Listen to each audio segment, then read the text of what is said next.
৩,০০০ মানুষের যিনি নিজ হাত দিয়ে কবর করেছেন, আজকে হয়তো অন্য মানুষরা কবরটা করবে উনার। আমার কাছে আইবা কইলাম তারা নিয়ে। হ্যাঁ, আসবো আসবো। আপনি ঘোড়া লাগে, ঘোড়া একটা কোনো আপনার জন্য নিয়ে আসবো। না না ঘোড়া লাগতো না বাবা, ঘোড়া লাগতো না বাবা বাবা, তোমরা তাল হইব আমার ঘোড়া। হাজার হাজার মানুষ আমাদেরকে অনুরোধ করে একটু উমরায় যাওয়ার জন্য। আল্লাহ তাআলা আমাদেরকে এমন সামর্থ্য দেননি যে প্রত্যেকটা অনুরোধ রিসিভ করব। একজন মানুষ ছিল মনু মিয়া, ৩,০০০ মানুষের কবর খনন করেছেন উনি। ঘোড়ায় চড়ে ৩,০০০ মানুষের কবর খোঁড়ার জন্য উনি বাংলাদেশের অনেকগুলো জেলাতে গিয়েছেন। সেই ঘোড়াটা যখন মারা যায়, মনু মিয়াটা শকড হয়েছে। আমি মনু মিয়া চাচাকে দেখার জন্য ঢাকাতে হসপিটালে গিয়েছি। অসুস্থ মানুষ, কথা বলতে পারছিলেন না। তারপরও আমাকে যে সময়টুকু দিয়েছেন, আমি আল্লাহর কাছে ওনার জন্য দোয়া করছি।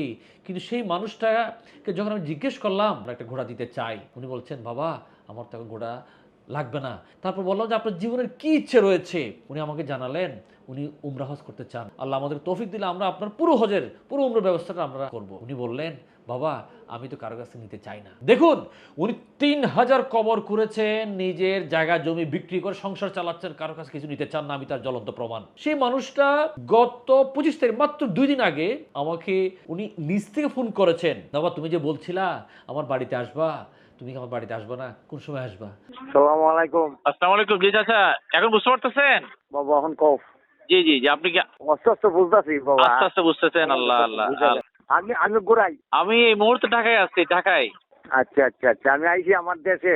আপনার যদি ঘোড়া লাগে, ঘোড়া একটা কোনো আপনার জন্য নিয়ে আসবো। না ঘোড়া, না ঘোড়া লাগতো না বাবা, ঘোড়া লাগতো না বাবা বাবা, তোমরা তাল হইব আমার ঘোড়া।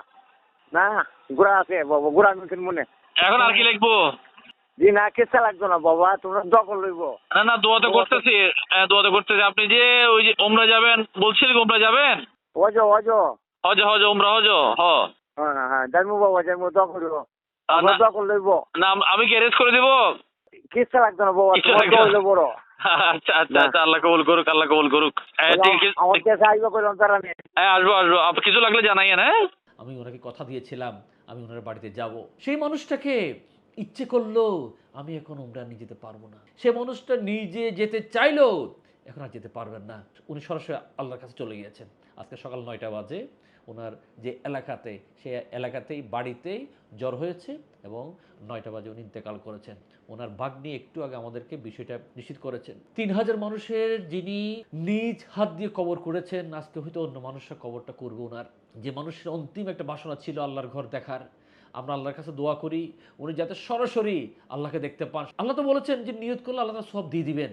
যে এই মানুষটা যে নিয়ত করেছিলেন উমরা হজের, কিন্তু আল্লাহ উনি কারো কাছে হাত পাতেন নাই, কারো কাছে চান নাই। এই যে ওনার নিজের একটা আত্মবিশ্বাস, আপনার প্রতি একটা ভরসা, আল্লাহ তুমি সে ভরসার কারণে, সে আত্মবিশ্বাসের কারণে ওনাকে তুমি হজের সবটা দিয়ে দাও। আমি আমার সম্মানিত ভিউয়ার্সদেরকে একটু বিনীত অনুরোধ করব, আপনারা যারা আশেপাশে থাকবেন, ওনার এলাকা হচ্ছে কিশোরগঞ্জ জেলার ইটনা উপজেলার জয়সিদ্ধি ইউনিয়নের আলগাপাড়া গ্রামে। আজকে আসর নামাজের পরে ওনার জানাজা।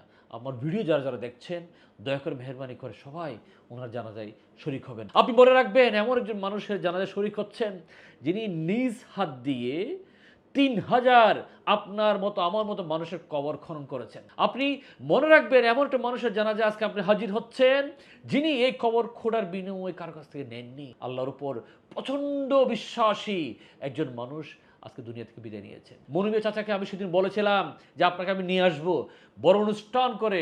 বাংলাদেশের শত শত ভলান্টিয়ার স্বেচ্ছাসেবী আমাদের সাথে রয়েছেন, ওদের উদ্দেশ্যে আপনি আপনার জীবনের গল্পগুলো বলবেন, যাতে হাজার হাজার ভলান্টিয়াররা উৎসাহিত হয়, স্বেচ্ছাসেবী মানুষজন উৎসাহিত হয়। যেখানে সামান্য স্বার্থের জন্য আমরা নিজ ভাই আরেক ভাইকে মেরে ফেলতেছি, নিজ দলের এক নেতা আরেক নেতাকে মেরে ফেলতেছি, অন্য অত্যাচার করতেছি, পাড়া প্রতিবেশীর উপর আমরা অন্য অত্যাচার করছি সামান্য স্বার্থের জন্য। এই স্বার্থের দুনিয়াতে সম্পূর্ণ নিঃস্বার্থভাবে মনু মিয়া ছিলেন আমাদের জন্য একজন আদর্শ দৃষ্টান্ত। উনি আমাদের মাঝে নেই, তবে মনু মিয়ার আদর্শগুলো বেঁচে থাকুক, এ ধরনের নিঃস্বার্থ নিয়ে লাখো মনু মিয়া সৃষ্টি হোক, এটা কামনা করছি। যারা পারেন জানাজায় শরিক হবেন, আর যারা দূর দূরান্তে আছেন অন্তর থেকে ওনার জন্য একটু দোয়া করবেন।